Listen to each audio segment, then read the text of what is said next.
नमस्कार दोस्तों। आज हम बात करेंगे जो RSCIT का एग्ज़ाम हुआ था 8 अक्टूबर 2023 के अंदर। तो इसकी आंसर की के बारे में बात करेंगे। जो आंसर की इसमें आंसर बताए जाएंगे वो बिल्कुल सटीक होंगे। जो मेन आंसर की आएगी उसके अकॉर्डिंग ही इसको सेट किया गया है। तो चलिए शुरू करते हैं। पावर पॉइंट 2010 में किस स्टेप का उपयोग स्लाइड की पृष्ठभूमि का स्वरूप बदलने यानी कि बैकग्राउंड के लिए किया जा सकता है। तो दोस्तों यहाँ पर जो ऑप्शन के अंदर जो हमारा आंसर आएगा वो आएगा डिज़ाइन। क्या आएगा? डिज़ाइन आएगा। डिज़ाइन सबसे उपयुक्त आंसर है इसके अंदर। बात करें क्वेश्चन नंबर 2 की, पावर पॉइंट में स्लाइड शो टैब का उपयोग का उद्देश्य क्या है। क्वेश्चन बहुत सीधा है, ऑप्शनों के अंदर बच्चे को घुमा दिया जाता है। तो यहाँ सबसे सटीक आंसर जो होगा वो आएगा प्रेजेंटेशन को दर्शकों के लिए सेट करने के लिए। तो यहाँ पर ऑप्शन सी आएगा क्वेश्चन नंबर 3 का। और यहाँ पर साइबर सुरक्षा के संदर्भ में फिशिंग शब्द क्या मतलब रखता है। तो यहाँ पर ऑप्शन ए एक प्रकार के मेलिशियस सॉफ्टवेयर हैं कंप्यूटर सिस्टम में अनधिकृत पहुँच और धोखाधड़ी और सेंसिटिव जानकारी के लिए ईमेल या संदेश व्यक्ति को भेजना। फिशिंग का मतलब होता है आपसे आपकी जानकारी मांग लेना। तो जहाँ तक इसमें उत्तर आएगा वो आएगा सी। बाकी आगे देखते हैं। क्वेश्चन नंबर 4, भारत में निम्नलिखित किस एक्ट का उद्देश्य विशेष रूप से कंप्यूटर प्रोग्राम की अवैध प्रतियों के नियंत्रण और विनिमय को नियमित करता है। तो यहाँ उत्तर आएगा हमारा भारतीय कॉपीराइट अधिनियम 1957 का। ये क्वेश्चन जो है ये आपको मैंने पहले वीडियो में करवा चुका हूँ। अगर आपने वीडियो देखी हो तो सेम वीडियो के अंदर से ही क्वेश्चंस आए हुए हैं। Question number 5, window operating system में सिस्टम रीस्टोर पॉइंट किस कार्य के लिए अनुमति प्रदान करता है आपकी। दोस्तों यहाँ पर जो उत्तर आएगा ना वो क्वेश्चन अनुमति की बात कर रहा है। अनुमति के अंदर हम आपका जो आंसर आएगा वो आएगा आपके सभी फाइल और फोल्डर की बैकअप बनाने के लिए ये अनुमति देता है आपको। तो आपको ये ध्यान रखना है। इसके अंदर सबसे उपयुक्त आंसर जो होगा वो आंसर ए ही होगा 5 के अंदर। ठीक है। क्वेश्चन नंबर 6 जो है एक्सेल 2010 में find and replace dialog box खोलने के लिए कौन सी कीबोर्ड शॉर्टकट कुंजी का प्रयोग होता है। तो यहाँ पर फाइंड के लिए तो कंट्रोल F होता है, परंतु रिप्लेस के लिए कंट्रोल H होता है। अगर आप कंट्रोल H दबाएंगे तो फिर भी आपका क्या होगा, फाइंड एंड रिप्लेस की यूज़ हो जाती है। तो यहाँ आंसर आएगा सी। देखिए क्वेश्चन नंबर 7, एक्सेल वर्कबुक में एक नई वर्कशीट डालने के लिए कौन सा कीबोर्ड शॉर्टकट प्रयुक्त होता है। तो यहाँ पर आपको ध्यान रखना है कंट्रोल S से सेव होता है, कंट्रोल I से इटैलिक होता है, कंट्रोल W से क्लोज होती है फाइल। तो बचा यहाँ पर कंट्रोल N। तो कंट्रोल N यानी कि सी ऑप्शन आएगा हमारा क्वेश्चन नंबर 7 में। क्वेश्चन नंबर 8, एक्सेल 2010 में एक चयनित रेंज के लिए ऑटो सम करने के लिए कौन सा कीबोर्ड को शॉर्टकट प्रयुक्त होता है। दोस्तों फिर आपको एलिमिनेट करने हैं, सीधी बात। कंट्रोल एस से सेव होता है, कंट्रोल एस से ऑल सेलेक्ट होता है, कंट्रोल यू से अंडरलाइन होती है। तो यहाँ पर क्वेश्चन नंबर 8 का आंसर जो आएगा वो आएगा सी, alt plus.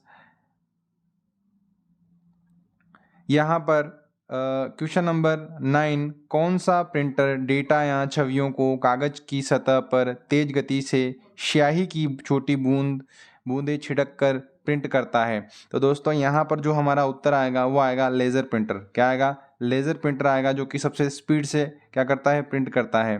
Question number 10, Microsoft power point 2010 में एनिमेशन टैब में निम्नलिखित नियंत्रण समूह में है।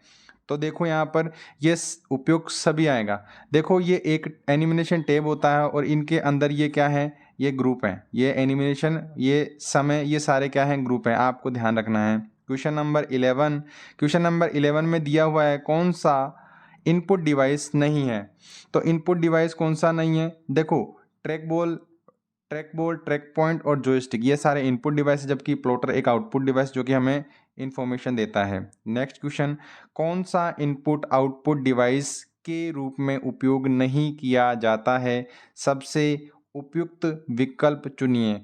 तो यहाँ पर ये जितने भी दिए हुए हैं ये option, fax machine, multi function devices और मॉडेम, ये सारे क्या हैं, ये सारे एक प्रकार से इनपुट और आउटपुट डिवाइस का क्या करते हैं, कार्य करते हैं। तो आपको ध्यान रखना है यहाँ पर क्या कहना चाह रहा है, नहीं है। वो बोल रहा है नहीं है सबसे उपयुक्त विकल्प। तो जहाँ तक मेरे को लगता है ये सभी यूज की जा सकती हैं, परंतु यहाँ पर नहीं दे दिया, तो यहाँ पर हम कुछ नहीं कह सकते। लमसम इसका बोनस भी मिल सकता है। अगर मानो तो इसका मेन अगर आंसर माना जाए तो फैक्स मशीन आ सकता है। ये बात आपको ध्यान रखनी है। नेक्स्ट क्वेश्चन में चलते हैं। कौन सा रीड ओनली मेमोरी का प्रकार नहीं है? तो दोस्तों यहाँ पर फ्लैश मेमोरी जो होती है वो रोम का प्रकार नहीं होता है। ठीक है, नेक्स्ट क्वेश्चन चलते हैं। सर्च इंजन की क्या भूमिका होती है? तो मैंने आपको बताया था सर्च इंजन से वेब क्रोलिंग संबंधित होता है, वो इंडेक्सिंग करता है और सर्चिंग। तो उपयुक्त तो सभी इसका आंसर आएगा। क्वेश्चन नंबर 14 का आंसर आएगा डी। ईमेल में बीसीसी का पूरा नाम क्या है? तो मैंने आपको बताया था कि ये क्वेश्चन आएगा आएगा आएगा, आ गया। बीसीसी का फुल फॉर्म क्या है? Blind carbon copy. क्या होता है? ब्लाइंड कार्बन कॉपी होता है। ऑप्शन 20 का राइट होगा। रुपए क्या है? तो रुपए एक प्रकार से एनपीसीआई द्वारा बनाया गया एक डेबिट कार्ड होता है। तो ये डेबिट कार्ड का एक ब्रांड है, एक डिजिटल वॉलेट है, एक प्रकार की मुद्रा है डेबिट कार्ड का ब्रांड। तो यहाँ आएगा डेबिट कार्ड या ना कि क्रेडिट कार्ड का ब्रांड। तो एक प्रकार का डेबिट कार्ड का एक ब्रांड है। तो क्वेश्चन नंबर 16 के अंदर सी आंसर आएगा। क्वेश्चन नंबर 17 में दिया हुआ है कौन सा मोबाइल एंड डिजिटल वॉलेट नहीं है? यहाँ पर फिर इन्होंने क्या कर दिया, इन्होंने फिर सारे ही दे दिए। देखो यहाँ पर मोबाइल वॉलेट नहीं दे रखा है, और यहाँ पर फ्री रिचार्ज भी क्या है, मोबाइल वॉलेट का प्रकार है। एयरटेल मनी भी मोबाइल वॉलेट का प्रकार है, और मोबिक भी मोबाइल वॉलेट का प्रकार है। तो इसका आपको बोनस प्राप्त होगा। नेक्स्ट क्वेश्चन चलते हैं। यहाँ पर कौन सा ऑनलाइन शॉपिंग वेबसाइट नहीं है? तो ऑनलाइन शॉपिंग वेबसाइट तो हमारी भीम हो सकती है, क्योंकि भीम पर सिर्फ ऑनलाइन पेमेंट किया जाता है, ना कि online shopping. Flipkart, Amazon, Jabong ये क्या है? ऑनलाइन शॉपिंग वाली वेबसाइट्स हैं। क्वेश्चन नंबर 19, निम्न में से कौन सा सोशल नेटवर्किंग साइट्स नहीं है? तो सोशल नेटवर्किंग साइट्स कौन सी नहीं है? तो Google search social networking sites नहीं है। गूगल, फेसबुक, देखो फेसबुक, इंस्टाग्राम और लिंक्ड ये सारी सोशल नेटवर्किंग साइट्स हैं। राजस्थान संपर्क पोर्टल के माध्यम से निम्नलिखित में से कौन सा सेवा प्राप्त की जा सकती है? तो यहाँ पर दोस्तों जो उत्तर आएगा हमारा वो आएगा क्या? यहाँ पर आएगा ऑप्शन सी। क्वेश्चन नंबर 20 का जो उत्तर आएगा वो आएगा, क्वेश्चन नंबर 20 का उत्तर आएगा सी। क्वेश्चन नंबर 20 का उत्तर क्या आएगा? सी आएगा। देखो, आधार नामांकन के दौरान निम्नलिखित में से कौन सा बायोमेट्रिक डेटा जमा किया जाता है? तो आपको मैंने बताया था जब पढ़ाया था, तो यहाँ पर आधार कार्ड जब आप रजिस्ट्रेशन करवाते हो तो आपके चारों उंगलियां, दोनों अंगूठे और आपकी आंखों की रेटिना की स्कैन किया जाता है बायोमेट्रिक के लिए। तो यहाँ पर उत्तर जो आएगा वो रेटिना स्कैनिंग आएगा। आइरिस स्कैनिंग या रेटिना स्कैनिंग। आवाज़ नहीं पहचानी, डीएसएल सैंपल वगैरह नहीं लिया जाता। पैन कार्ड के लिए कहाँ आवेदन करते हैं? तो पैन कार्ड के लिए आप आवेदन करोगे एनएसडीएल पर। किस पे? एनएसडीएल पर पैन कार्ड के लिए आवेदन करोगे। क्वेश्चन नंबर 22 का आंसर आएगा A. Next question number 23, MS word 2010 में चयनित टेक्स्ट के फ़ॉन्ट स्टाइल और आकार को बदलने के लिए कौन सा मेन्यू विकल्प प्रयुक्त किया जाता है? तो दोस्तों यहाँ पर फ़ॉन्ट आएगा ऑप्शन सी। फ़ॉन्ट के अंदर आप फ़ॉन्ट स्टाइल भी चेंज कर सकते हो और फ़ॉन्ट का आकार भी बदल सकते हो। क्वेश्चन नंबर 24, एमएस वर्ड 2010 में आपके द्वारा संदर्भित की गई पिछली क्रिया को पाने के लिए कौन सी कुंजी संयोजन प्रयुक्त होती है? अगर यहाँ पर अगर आपको इंग्लिश में दिक्कत आती है हिंदी वाले में, तो आप इंग्लिश देख सकते हो। Undo the last action. अगर अंडू का क्या होता है? रीडू होता है। अंडू का क्या होता है? रीडू। यहाँ आएगा कंट्रोल जेड। क्या आएगा? Control Y. क्या आएगा? कंट्रोल वाई आएगा दोस्तों यहाँ पर, क्योंकि अंडू का उल्टा। ठीक है, अंडू का उल्टा क्या होता है? रीडू होता है, और रीडू की शॉर्टकट की क्या होती है? कंट्रोल वाई होती है।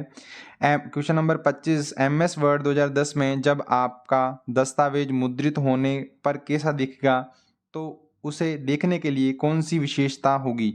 तो दोस्तों आपको मैंने बताया था कि प्रिंट प्रीव्यू का प्रयोग करते हैं, प्रिंट पूर्वावलोकन का प्रयोग करते हैं। क्वेश्चन नंबर 26, एमएस वर्ड 2010 में कौन सा रिबन टैब विकल्प आपके दस्तावेज में टेबल, चित्र और चार्ट जोड़ने के लिए होता है? तो यहाँ पर उत्तर आएगा हमारा कौन सा? वो उत्तर आएगा इंसर्ट। क्या आएगा? इंसर्ट। एमएस वर्ड की बात हो रही है तो इंसर्ट के अंदर आप फोटो भी जोड़ सकते हो, क्लिप आर्ट वगैरह वगैरह जोड़ सकते हो इंसर्ट के अंदर। क्वेश्चन नंबर 27, MS वर्ड 2010 में दस्तावेज सहेजने के लिए डिफ़ॉल्ट एक्सटेंशन होता है। तो यहाँ पर आपको बताया था इसका एक्सटेंशन होता है .docx। क्या होता है? क्वेश्चन नंबर 27 का ऑप्शन डी राइट होगा। क्वेश्चन नंबर 28, MS वर्ड 2010 में दस्तावेज की पंक्ति की शुरुआत में तेजी से जाने के लिए कौन सी शॉर्टकट कुंजी संयोजन का उपयोग होगा? तो यहाँ पर जो उत्तर आएगा वो हमारा आ सकता है यहाँ पर मे बी, अगर इसका आंसर जो होगा वो MS वर्ड 2010 में दस्तावेज के पंक्ति की शुरुआत में तेजी से जाने के लिए कौन से शॉर्टकट कुंजी समायोजन का उपयोग होता है? तो दोस्तों यहाँ पर जो हमारा उत्तर आ सकता है वो कंट्रोल प्लस राइट एरो आ सकता है, परंतु इसमें श्योर नहीं है क्योंकि इसकी जो शॉर्टकट की होती है वो होती है कंट्रोल CTRL प्लस होम होती है। क्या होती है? होम होती है। ये इसका क्या होगा? सही उत्तर होगा, परंतु यहाँ पर हमें कोई सही ऑप्शन नहीं दिया हुआ, तो इस वजह से हम यहाँ तो बी मानेंगे 28 का। नेक्स्ट क्वेश्चन चलते हैं, क्वेश्चन नंबर 29, MS वर्ड 2010 में चयनित टेक्स्ट को मध्य में संरेखित करने के लिए कौन से शॉर्टकट कुंजी समायोजन का उपयोग किया जाता है? तो दोस्तों यहाँ पर आपको ध्यान रखना है कि यहाँ पर बात वो ये कर रहा है कि अगर आपके पास कोई टेक्स्ट है तो उसको बीच मिडल में लाने के लिए आप कौन से अलाइनमेंट का प्रयोग करेंगे? तो आप सेंटर अलाइनमेंट का प्रयोग करेंगे और उसका जो शॉर्टकट की होती है वो होती है कंट्रोल ई। क्या होती है? कंट्रोल ई होती है। ये बात आपको ध्यान में रखनी है।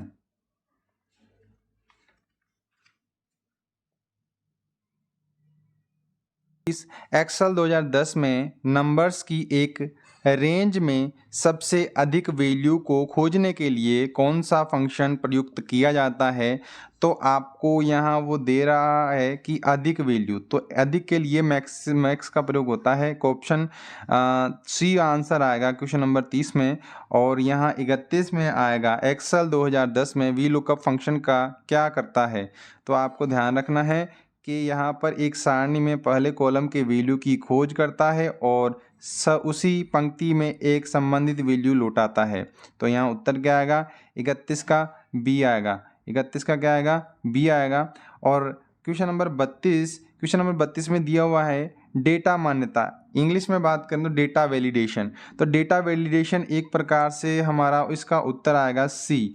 सेल में एंटर किए जाने वाले डेटा के प्रकार को प्रतिबंधित के लिए किया जाता है, क्योंकि डेटा वैलिडेशन के अंदर ये डेटा एक वर्कशीट में पासवर्ड से सुरक्षित करने के लिए भी नहीं होता, चार्ट और ग्राफ्स बनाने के लिए भी नहीं होता, और डेटा को बढ़ते और घटते क्रम में व्यवस्थित करने के लिए भी नहीं होता है। तो ये बात आपको ध्यान में रखनी है। क्वेश्चन नंबर 33 में दिया हुआ है एक्सेल 2010 में विशिष्ट मानों को पूरा करने वाले एक रेंज में कितनी सेल की संख्या को गणना करने के लिए किस फंक्शन का प्रयोग किया जाता है? तो यहाँ पर आएगा काउंट। क्या आएगा? काउंट आएगा। आपको ये बात ध्यान रखनी है। 33 का ए आएगा। एक्सेल 2010 में एक वर्कशीट की डिफ़ॉल्ट ओरिएंटेशन क्या होती है? तो दोस्तों यहाँ पर होती है पोर्ट्रेट। बहुत से बच्चों को लगेगा लैंडस्केप होती है। साहब, लैंडस्केप नहीं होती है, वो होती है पोर्ट्रेट। ये आपको ध्यान में रखना है। और यहाँ पर क्वेश्चन नंबर 35 में दिया हुआ है पावर पॉइंट 2010 में स्लाइड शो को प्रथम स्लाइड से शुरू करने के लिए कौन सा कीबोर्ड शॉर्टकट प्रयुक्त होता है? तो यहाँ पर जो उत्तर आएगा वो आएगा हमारा F5। क्या होगा? F5। दोस्तों ये आपके टोटल RSCIT का जो मेन एग्ज़ाम था, जो कि 8 अक्टूबर 2023 को करवाया गया था कंडक्ट RK सेल के द्वारा, तो ये आपका क्या हो चुका है? टोटल सोल्व हो चुका है। और इसमें लगभग एक आध क्वेश्चन में डाउट है, और बाकी सारे क्वेश्चनों के जो आंसर हैं सेम टू सेम आंसर की के अंदर भी यही आंसर आने वाले हैं। तो आप देख लें आपकी कितने नंबर सही हैं, और आप अपने कमेंट बॉक्स में भी ज़रूर डालें और अपना नाम डालें कि आपके कितने क्वेश्चन सही हो रहे हैं इस वीडियो के अकॉर्डिंग। और ये वीडियो अगर आप दोबारा देखना चाहो तो दूसरे बच्चों को भी सजेस्ट कर सकते हो जो कि RSCIT की तैयारी कर रहा है। मैंने जो क्वेश्चंस बताए थे यूट्यूब चैनल पर, उनमें से लगभग टोटल 25 क्वेश्चंस इस पेपर के अंदर बैठे हैं। ये पेपर नॉर्मली बहुत सरल था, अकॉर्डिंग टू दूसरे पेपर के। तो अगर वीडियो अच्छी लगी हो तो लाइक करें और